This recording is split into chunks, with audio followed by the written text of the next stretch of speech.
proudest day, and the proudest time in the seat of a rally car, because that day and that hour and those minutes, I got the bit between my teeth. You know, I really stood up and was counted and said, this is not getting away. I remember when we pulled on our helmets and Donald says to me, what are we doing? I said, we're going for gold, Barrett. That's all was said. I can still picture that run. That was just the best run ever.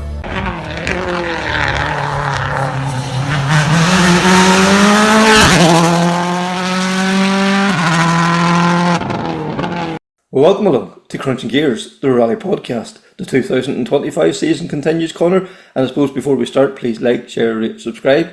And this week we're going to preview the Lakeland Stages coming up this weekend with Alan Cullinan, the COC for this event, and also the Clare Stages, the latest round of the National Championship with the PRO there, Sinead Canny. But I suppose before we start, we'll look back at last weekend, Connor, and the latest round of the WRC Rally Paraguay.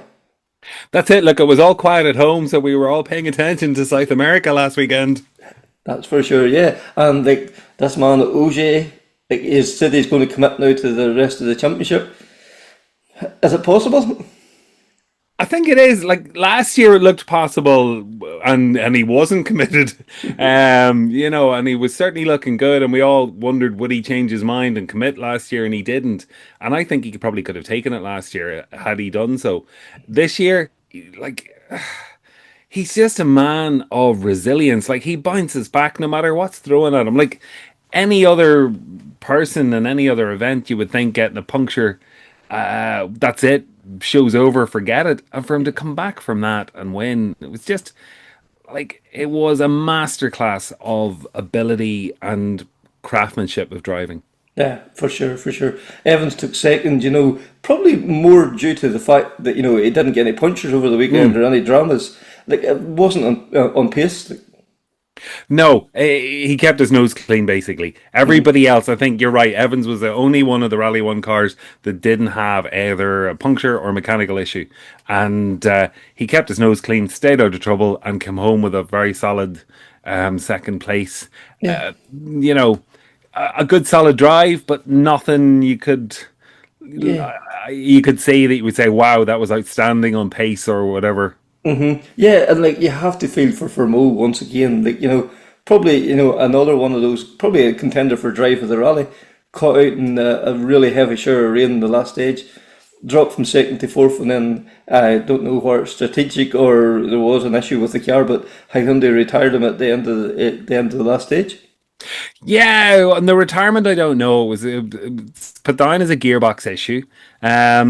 He wasn't scoring manufacturer's points anyway, so there wasn't a loss there. Did it really benefit Tanak? Personally, I don't think so. I think it would have been very unfair for the team to pull a stroke for Mo to go from second to fourth and then take the fourth place off him and have a DNF. So I don't think there was any real advantage to, technically retiring him. But you're right, he was looking on for the win almost at one point and, had a really, really good drive and then just bad luck befell him. And then when you watch that power stage and just the difference that little bit of rain made, the mud there just turned to, it was nearly like ice conditions in places. There was just no grip for them. It was mad how quickly it changed just with a little bit of rain. Yeah, because it was completely different from any other event we've seen. It was a bit of Greece, it was a bit of Finland, it was a bit of everything. But that seemed to be really hard bedrock. We've seen that the M Sport cars really seem to struggle. I don't know whether they're running a wee bit lower or what, but the rocky the hard rock or bedrock really seemed to cause issues there.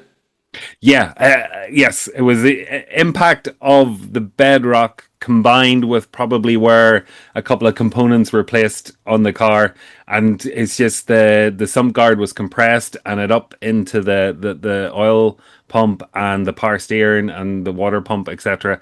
And so maybe it's just where the components maybe were rather than running low or whatever. I don't know, but it was just so unfortunate that both cars hit the same spot and went out more or less because of the same thing. Yeah, but overall, yeah, is it a new, it's a new addition to the championship, good or bad? I think it's different, and I embrace difference. It was something different, and certainly when you look at the spectators and the fans, it was well attended. They seemed very passionate about it, considering they aren't really used to rallying at that level, seeing rallying at that level. Certainly the drivers and the crews and the co-drivers raved about the reception they got out there. Personally, when I watched it, was I blown away? No. But again, we know there's issues of rally TV doesn't quite capture it when you're just looking at onboards all the time or a heli shot. So it was I probably need to go back and look at a few more Fan videos cams of it. nearly Fan cams, yeah, to get a proper feel for it. Because I found it a hard watch on TV, to be honest. Yeah.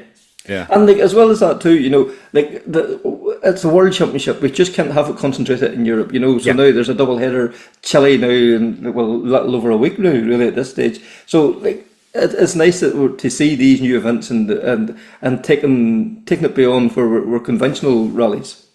That's it. Look, it is. It's good. We've got to remember rallying is about endurance as well. Like there is an issue sometimes around the road mileage and maybe the length of the days, but rallying traditionally is about endurance and cars and crews being able to cope with terrain conditions, weather, etc. So it is good to see them challenged. I like the back to back. Particularly Chile, you're going to have crews better acclimatized now with the time differences, etc. Interestingly, we have Josh and Gregoire off to Ford's simulator in the States in between rallies. So I'll be curious because Adrian Formo certainly seemed to get a lot out of that sim when he drove the Puma, and it seemed to help him and get the car set up. So I'll be very interested now watching them, having had the little bit of experience in Paraguay and now the sim experience, how they get on in Chile. Yeah, that's for sure. And as well, then the Toyota co-drivers, and I think is it Neville's co-driver, are hiking. I think it's a 5 or 6 day hike or something across some mountains. Like it just shows you that they are good buddies away from it. Whenever the clock's not ticking, the friendship's there.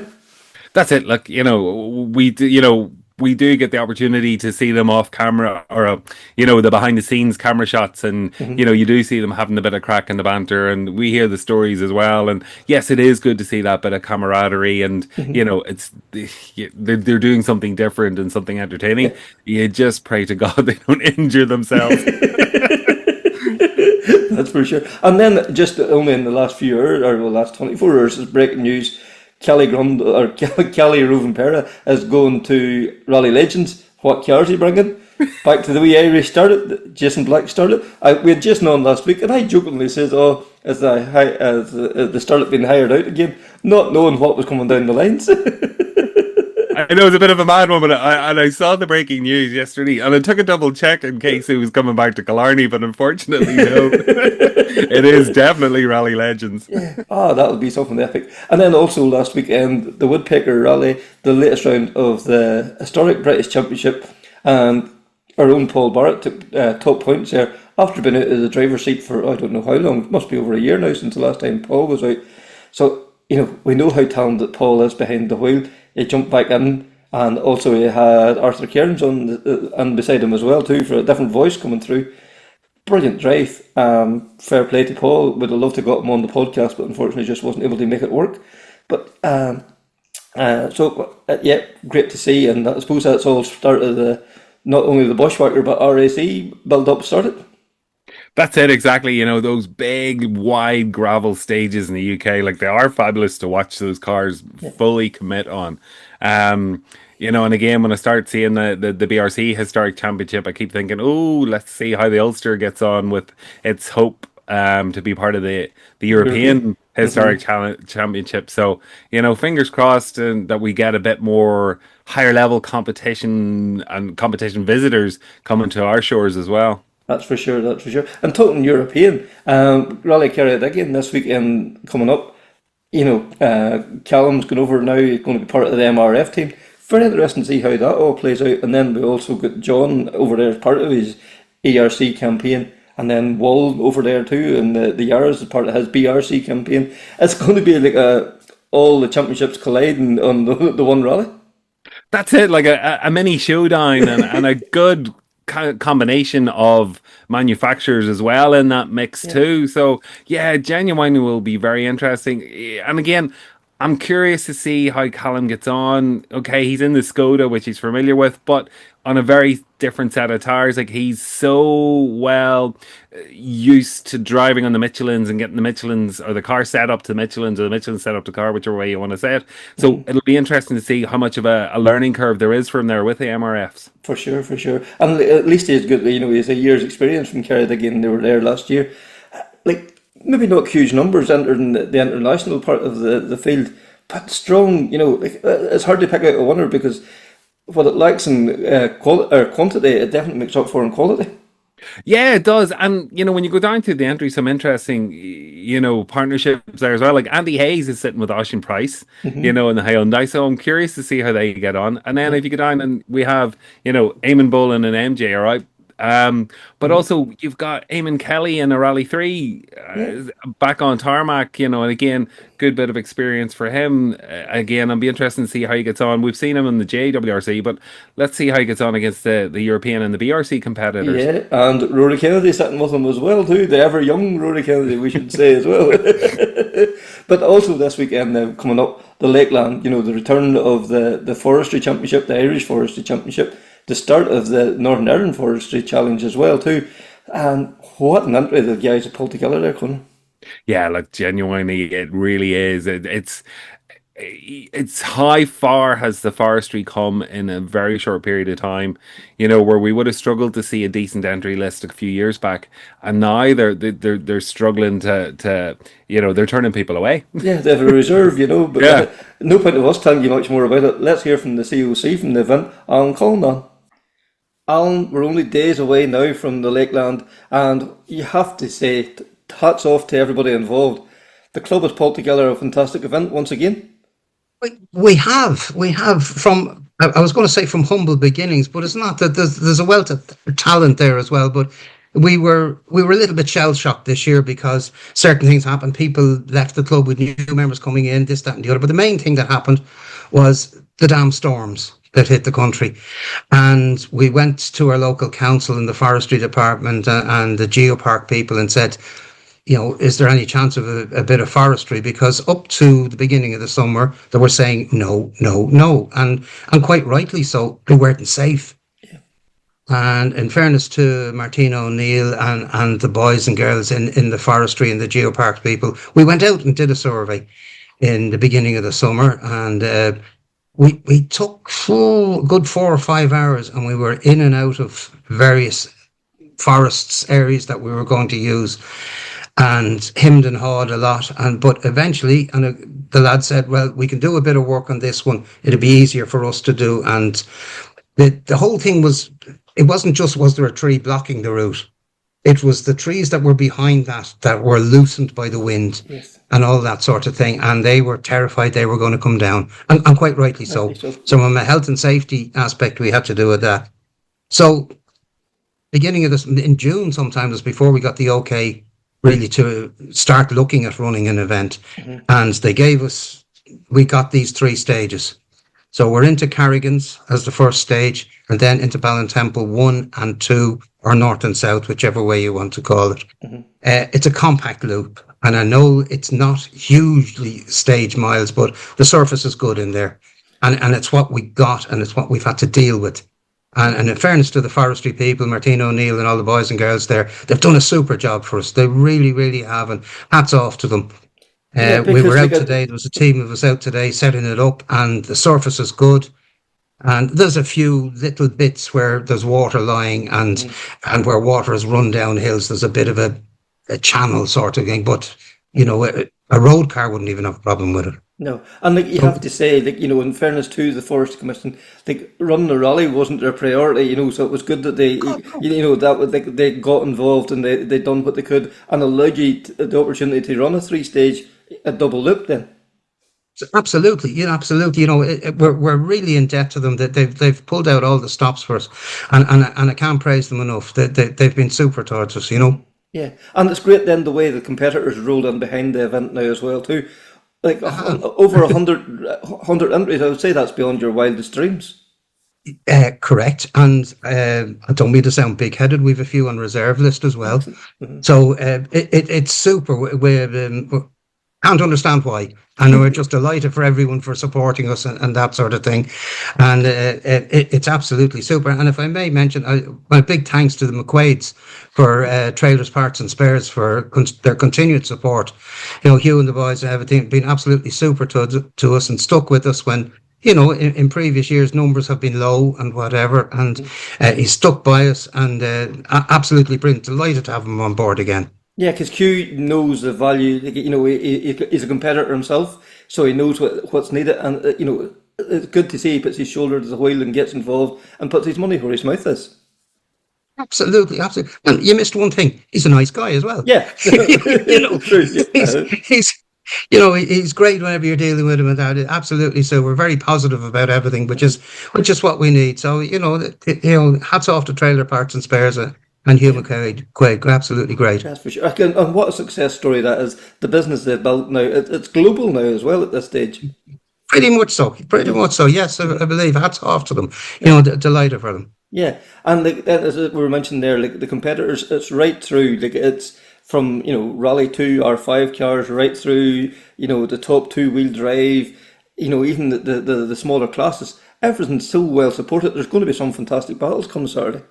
There is, and we've a new young and up and coming guy. I think his name is McGurr. I think he's somehow wangled his way up to be the top of the 2-wheel drive thing at the moment. And local man, look, God, we all know Shane. He's great fun and whatever. And delighted to have him on board. Yes, we've got people from all over. Some from where I'm living at the moment in Cavan, Jenny McCann and the boys and Noel Lappin and those Conor Lappin, I should say, involved, as well as Barry McNulty and all the top McCourt and all the top boys. Great to see it. It's all over. It's brilliant. We got the micro challenge as part of it as well. We're a round of the new Northern Ireland Rally Championship sponsored by Brown and Brown, which is great to see. In addition to the calendar, there's us and there's the Bushwhacker and 5 Mile Town and Maiden City event, which is involved in that. We're a round of the Sligo Pallets Rally Championship as well, which is what would you say, north and south, or the whole island affair, which is great, sponsored by Andrew Mullen. Hats off to him as well. As I say, the micro challenge, and most important one, it's the last round of our Enniskillen Club Championship. Yeah, because we talked about it in the podcast. With forestry maybe a few years ago would have been kind of seen nearly as the poor cousin, but it has really come to the fore now. Since we come out of COVID, the last 2-3 years. It's come on leaps and bounds. There's great championships, the support from the competitors, and the level it has got to now. The speed is insane. It's good. Yes, it is. That there's been great, participation in it from all levels, as you say, and it's great to see the younger guys getting involved in it. And maybe that's something for the future. We may look at sort of a junior or a lower sort of class to bring young people on and learn it. Go back to when we were kids, Kevin. That was where you learnt your rallying, was on the gravel of the forests and that sort of thing, and then you progressed on to tarmac and etc. etc. etc. So, but it is great to see it, and there's such a wide expanse of people there in it. From there's guys there that have been rallying for years, and there's new young and up and coming people there. Great to see it all over the place. It has really gathered pace since COVID. I don't know why. I doubt it was anything to do with the boosters, but however, it seems to have, and it's great, and it's good fun. Yeah. That's what it's all about. Yeah, and that's the thing about forestry as well too. It's a much more relaxed day. Yourselves there on Saturday, the first stage doesn't kick off till 11. The last stage, the first competitor's going onto the stage, I think around about 3 o'clock. It's not, right. You're not away at the crack of dawn. You're not there all evening. It's a kind of very family orientated type event. Well, it is. We've tried to put it that way. The 3 stages are bang, bang, bang, straight after each other. The only drawback, unfortunately, is, and people have said it to me, and unfortunately, there's not much I can do about this, but it's as regards service. And with 110 cars or whatever, we're back in the old disused Grosvenor Barracks in Enniskillen. That is a half an hour drive from where the forests are. So you're half an hour out, then you do your loop, half an hour back into service, change tyres, have a cup of tea, go to the toilet, whatever else we have to do, back in, half an hour out. We can't find anywhere closer to the stages to have service, unfortunately. We're grateful for the council for letting us use the facility that's there. It's marvellous. It's completely sealed surface, which is grand. Many people have known it from before. There is something different this year. We're going in through the outdoor. Right. So where everyone used to come out at the bottom of the hill, that's now going to be the entrance in and out up the top. Reason being, somebody say, why the hell is he doing that? It basically facilitates more left turns. So therefore, it's easier for the driver. It'll be a left turn into the service area, and when they come out of service, it's a left turn. So it's less dangerous, in my opinion. Hopefully, it works for us. We've had a good look into it, and we think it will, and it'll be beneficial that way. So as you say, it's for the amount of cars, we've 100 plus cars, and you take their service vans and everything else. It needs a large area to hold all that. And yes, it's a 30-minute drive, but to get something that size and of that quality, you're going to look far and wide for it, aren't you? You are, and we are stuck. You look at other events throughout the country as well, that they really are struggling. As somebody quite smartly said, and recently, and is quite correct, when you set out to do a rally, the first thing you look for is your service park. Yeah. And then you try and fit in your stages and whatever near enough to it. It's got that way now at the moment. And, hopefully the old Grosvenor Barracks is earmarked for a development of social housing. If they do get planning permission, we're out of there. Yeah. So, and we've got an issue looking for that. That's a very selfish thing to say, yeah. I know, but it is what it is, Yeah, for sure. And as well as that then too, what can, great service area, stages, and as you say, you come out of stage 1 Carrigans into Ballintemple 1, it's more or less just across the road, and then you roll off it, down into the next one. It's a very compact loop once you're out on the stages. It is, and hopefully we'll keep it that way. All being well, we'll just roll one into the other. There is no tarmac road section between the stages, so we're basically in the one forest. Okay. Be it divided up into 3 or whatever. And hopefully it'll work. It'll work for us like that, and we'll just keep the thing moving. As you say, compact and whatever, and then you do your 3 stages, you're out, back to service, have a change and whatever, and we're back in again. Yeah, and anybody going out to watch, they're very welcome to come in around the service area, but just be mindful of what's going on. It can be very busy at times, but also if you're out in the stages, please, it's how important it is to pay attention to the marshals. Do as you're told. They're there for your safety. Absolutely. You can do my safety talk later, Kevin. Well done. It's quite true. Safety is our number one priority in this. All our marshals have been trained in that, and we hope that the public will respect what the marshals are saying. They're out there all day. They're there for your safety, just to make sure that everything is as safe as possible. Yes, come in and see us in the service area. No problem at all. You'd be welcome. Park with respect outside as well. There'll be no cars allowed into service area. There are spectator viewing areas that we have designated now, that we're not calling them viewing areas as such, but there are areas where you would get the best possible view. And more so, there are areas where you won't be allowed into. And they will come up on, we have everything up, we will have everything up on Sportity, on the Sportity app. Code for that is LSR 2025, that's i.e. Lakeland Stages Rally 2025, and the programme will be up on that, and it'll give you the times, the lists of runners and riders, as they say in horse racing terms, and where to get into the stages, and where you're welcome, shall we say, and that we do have marshals there who will instruct you on where is the best place to stand or not to stand, more importantly. And therefore, health and safety thing, be careful, be sensible out there.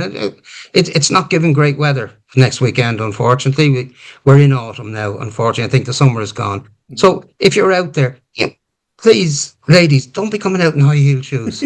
we're in a forest, wear sensible footwear, wear sensible clothing. And that's all, and everything will be good. And enjoy the spectacle. Great to hear the roar of engine in the lovely countryside of Fermanagh. That's for sure. And as well, too, anybody too, if they're not familiar with sport there, and the Enniskillen Motor Club have a fantastic Facebook page. All the information will be up there as well, too. They have. It'll all go up on that as well. My colleague Roland Cox looks after that, and he fires stuff up on it. And other drivers and whatever have added to it, and whatever. We've had some great videos up over promoting the event in the past month or so. And thanks to Roland and the boys, and indeed our secretary Jackie McGear and that for all the stuff they've put into it.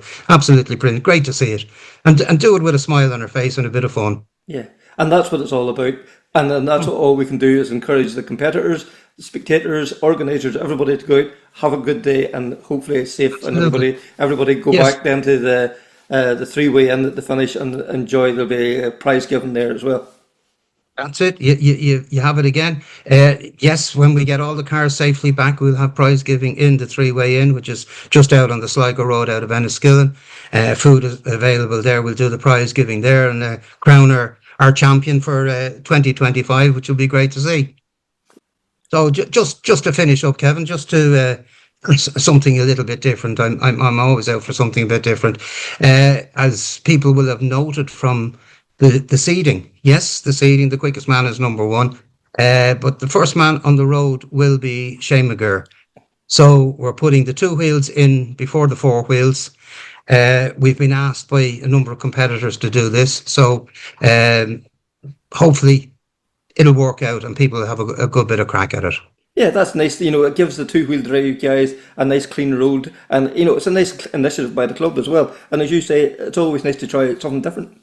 Yeah, absolutely. Hopefully so. Will go well, and they're asking us to do it, so we'll give it a whiz. They're doing it down in Motorsport Ireland land as well. And John Quill and the boys down with the Sligo Palace Championship have tried that, and it has brought a lot of junior people and younger drivers into the sport. So hopefully by that we're encouraging people to come along and get involved in motorsport and enjoy the spectacle of it. So thanks very much there to Alan. Really appreciate his time, and going to be interesting to see how the two-wheel drive get on first. I suppose that's the way it is in the Irish forestry. So nice to see it being used up in the north side as well. And then, Conor, you get a chance to speak to Sinead from the Clare Stages Rally. Yeah, conversation mainly about the Clare Stages Rally, but Sinead is involved in the Women in Motorsport initiative. So we did finish out the conversation chatting about an event that they have coming up in October. So, there'll be details on that and everyone's invited to it, and Sinead will give a bit more information about it. But yeah, looking forward to the Clare Stages, and certainly, as we're about to hear, sounds exciting. So, Sinead, not long now until the Clare Stages Rally. What can we look forward to? Yeah, look, this year is going to be an exceptional rally. We haven't run the event in 2 years. Last year we did have a club event. We ran the Clare Forestry Rally, the first time in 40 years we'd actually run this event, but the stages haven't run for 2 years. The exciting news is we're back with a brand new COC, Aidan Connolly. He's taken over the reins from Jerry O'Brien, who has guided the event with distinction in recent years. In addition to that, we have a fantastic headline sponsor, which is Loughrea Plant and Tool Hire. The company is owned by Michael and Jarlath Keneally. They have depots in Loughrea and Ennis, and there's a long history there of the family supporting Irish motorsport. So we're absolutely thrilled to have them on board as the headline sponsor. In addition to that, we're super fortunate also to have Hotel Woodstock Ennis as not only our associate sponsor, but also where our rally headquarters are. And also Charlie McHenry Motor Services as our other associate sponsor. We couldn't do this event without them, so we're truly grateful for their support. And we're also super excited this year to welcome on board our charity partner, which are the Clare Crusaders, who provide much needed therapy for children with special needs. And we're looking at 9 stages, just over 100 competitive kilometers. Fantastic event. So for anybody going to spectate, where should they head? So headquarters, as I said, are Ennis. There are program outlets advertised on our social media alongside our championship sponsors who also have posted it. So Ennis is the place to be. We joke how accessible Ennis is off the motorway. That is where the service will take place. For anyone who's not so familiar with motorsport, the service area is where the cars come in every 3 stages. Get looked over before they head back out to another loop of stages. So for families who want to come see the cars, not so much to see them at speed, this is the perfect place, and that's at the Clare Mart. And then obviously the stages take place very close by. One of the famous villages is Rowan Village, so there'll be a lot happening out there. But yeah, the programs contain all the stages and all the timings, first car due, etc. And Sinead, look, these events run because of volunteers. So from a club's perspective, how hard is it to get people involved, to find marshals and all the background work that goes into planning and getting an event up and running? Sure, it's a massive lift. I mean, we all know, for those involved behind the scenes, these types of events are a year in planning and more. And they start off way back with safety plans. And safety plans are obviously the critical element of running any rally, as we all know. And these safety plans can take quite a while to do, simply because they are, like I said, the most important part of a rally. Once the safety plans are locked down, we obviously look at the marshal side of things, how many marshals are needed. The stage commanders have a huge job in the lead up and also, in the coming days, marking and ensuring everything is set up for success. In answer to your question, getting marshals is very tough because it's a volunteer job. And what we often forget is a lot of marshals are also competitors. So when they choose to compete, you are down on marshals. And also when you choose to compete, the chances are you compete more on your home rally. So therefore you're not reaching to your own marshals. You're actually relying so much so on other clubs. And I have to say the support has been fantastic. Our Chief Marshal, Maria Donoghue, who everybody knows, is incredible at what she does, but she still needs people to come forward, to volunteer, and to turn up on the day where they need to turn up. So on our social media, we have posted marshal points where they're meeting on Sunday morning. But if anyone is unsure, they can contact Maria. Her number's on there. But like I said, it's a huge, huge undertaking. I mean, for Aidan himself, our COC, I don't think the man has slept in the last number of months. I just want to call out, it's an incredible job he's done. No different to any other COC who takes on board this incredibly crazy job. And I also want to compliment our entry secretary, Trina. She also has taken on more than your average entry secretary. She has run point on our program. She also has just gone back to school this week as a teacher. And she has 2 small children, and what she's been doing for the club is incredible. And, talking about entries, it has been a tough year for entries. And I think we only need to look at the Motorsport Ireland calendar to understand why. We love it when we have a full calendar, but the reality is you have to fill it. So when you do have back-to-back events, sometimes it works in your favor and other times it doesn't. So we're absolutely thrilled with the entry. It's quality over quantity. That's the motto we're running this weekend. And you can be sure every single competitor who shows up this weekend will get the VIP treatment. But it is a flag. It is something that we need to be aware of when we're planning these calendars. Our event runs every 2 years. And there is a financial breakpoint for all of these events as well, which a lot of people don't see. So we are, like I said, very proud of the quality of the entry we have. We've got some amazing competitors in there, some young, some not so young.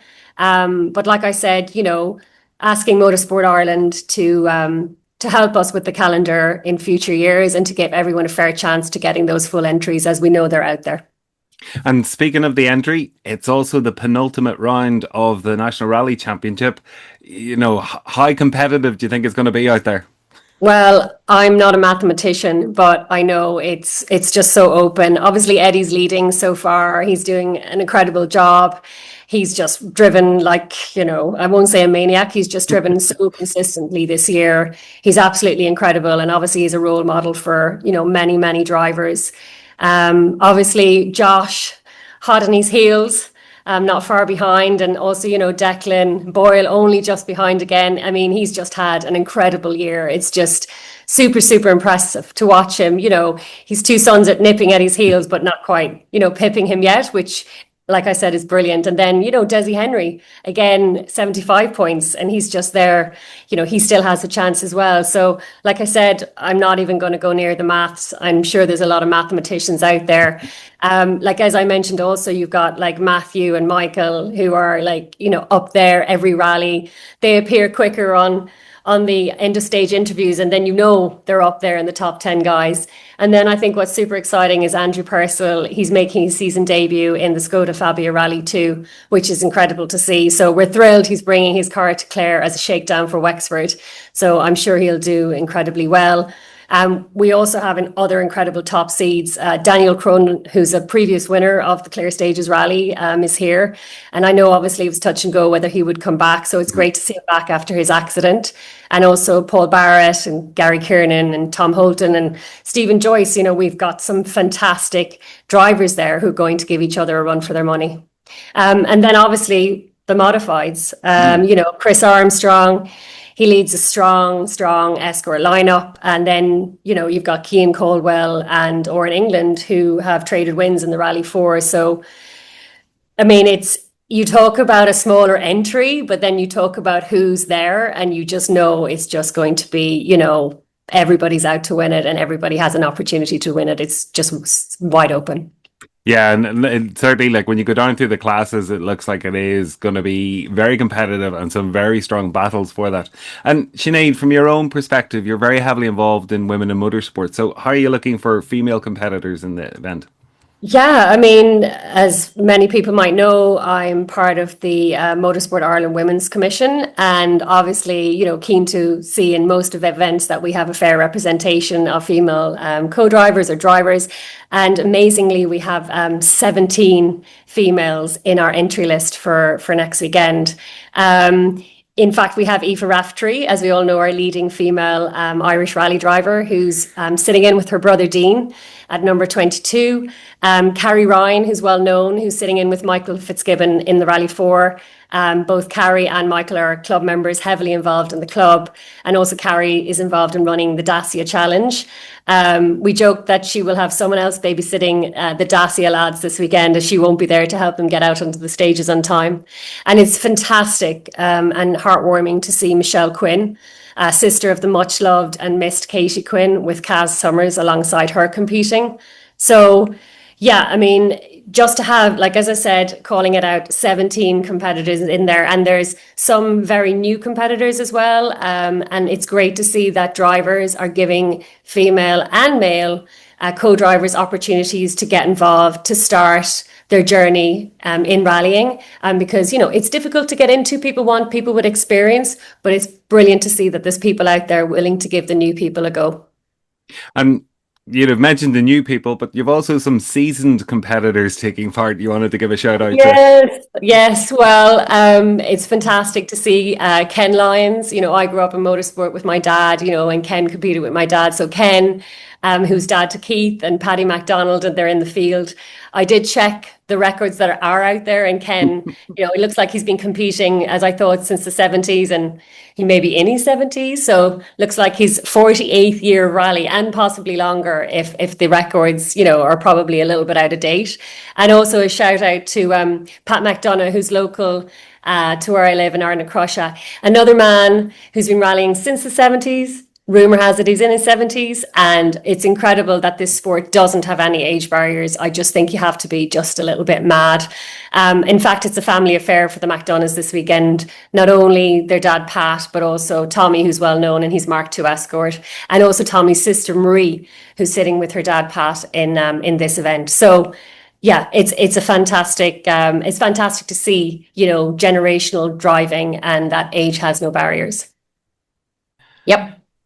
So Sinead, we mentioned the National Rally Championship, but the event is also a round of the Dacia Sendero Cup, the Border Rally Championship, and the West Coast Championship. Yeah, so Killian Doherty is leading the Dacia Challenge Cup at the moment. Top part's been led by Declan Boyle, and also the Sligo Border Championships is being led by Mickey Conlon. I have to say a massive shout out to these championships for all their support leading up to this rally, for including us obviously in their championships. I think it's great to see the mix of people who are leading these championships as well, and long may they continue. And Sinead, I suppose just to wrap up the conversation, we had mentioned about your involvement in women in motorsport, and you have an event coming up shortly. Yes, so we had an event scheduled for May, which we had to postpone, unfortunately, but we rescheduled it, and it is taking place on the 10th of October. So this is a rerun of an event that we did in March of 2024 that came with huge success. It was an inaugural event that we ran in Portlaoise. We had guest speakers, we had panelists, we had a fantastic attendee list join us on the night. And this will hopefully be a larger event, similar in context, representing all the disciplines in Irish motorsport that fall under Motorsport Ireland. It's been spearheaded by Rosemary Walsh, the chairperson of the Women in Motorsport Commission, and we have a very strong team behind us who are organising this event. Especially, we're very fortunate to have Kelsey, who's the SDO at Motorsport Ireland, who has been an incredible help this year since joining Motorsport Ireland in her SDO role, who's brought in, exceptional speakers and support for this event. So, like I said, it is open to all, including men, women, children, etc., because we believe that it's not just about females. The females who rise in ranks, whether that be on the volunteer side or on the competitive side, rise because of the people behind them, the mums, the dads, the COCs, the safety officers, the volunteers who give encouragement for involvement in the sport, encouraging people to get involved in, is what is perceived, and it's just a perception, what is perceived as a male-dominated industry. But the reality is that's just a perception. And I feel that Motorsport Ireland and all the clubs and all the people belong to the clubs are super supportive about bringing any volunteers and any competitors into their clubs. So Motorsport Ireland have advertised the event. We will be running a introduction to motorsport course before proceedings start in the evening.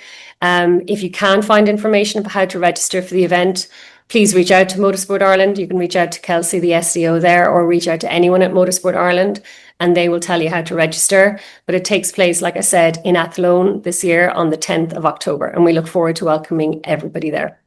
And Sinead, I'm presuming this is the perfect opportunity for somebody who maybe doesn't know much about motorsport or maybe getting involved, but has an interest to come along and find out more about it. 100%. I have an exact example of that in a girl who joined our motor club about a year ago, had heard that I was involved. Her dad was friendly with my dad and was keen to find out more. She joined the club. And I think she's covered more events this year than most volunteers have done probably in the last number of years. And she just assumed there was some sort of need to have experience to volunteer. And she has now actually stepped into a co-driver's seat. This is her second outing at Clare this weekend, having done her inaugural outing in ALMC. So, it just shows you there's a perfect example of somebody who wasn't sure how to get involved, who now is so involved. It's like she was never not in the club. And if anyone wants to reach out and talk to somebody like that, they can do. She does not come from a rallying family either. And I think that's sometimes the perception that maybe you do need to come from a background in rallying or some sort of motorsport. So she's there to talk to anyone. She's been welcomed into the fold by everybody, and not just in Clare Motor Club. She's got so many friends across all the other motor clubs as well now. So perfect example, like you say, of how you get into your club and how you get into, volunteering and even competing. Thanks very much, Sarah, to Sinead, and really appreciate her taking the time with the time difference and all there. So, yep, greatly appreciate it. And be more than that, the Women in Motorsport event now in the next couple of weeks, we'll keep you informed about that. So that's the latest of Krunching Gears, the Rally podcast. Until the next time, take care, speak soon, and bye.